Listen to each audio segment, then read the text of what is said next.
So I'm about 4 days into recovering from chin and jaw FFS for me. And I wanted to speak on, I think it's an apropos time to speak on why I think puberty blockers are important for those who need it. A lot of surgeries like these that you have to get as an adult to actually pass in society, if you stop it before puberty, all these features are much less defined.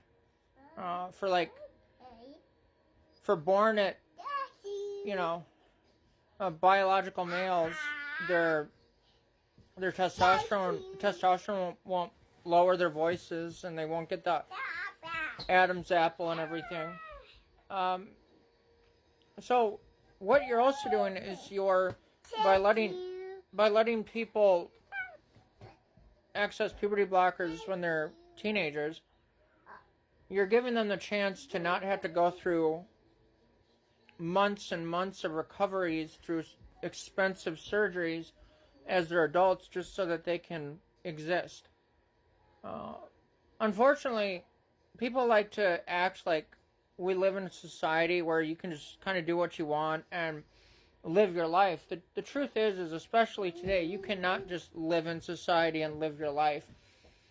Instead, trans people, especially trans women, are definitely targeted, and they're always kind of teetering on the edge of safety. You never know who's gonna get offended by you, or who you're going to ruffle the feathers of their fragile masculinity. But the simple fact is people do not allow trans women to just present as clearly biological men who are women.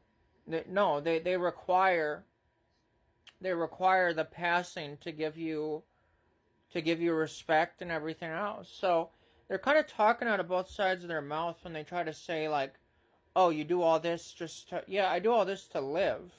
So my mental health is not totally diminished by the end of every single day of my life. And I think this is a perfect visual example of why puberty blockers are very important when used properly, and when parents have been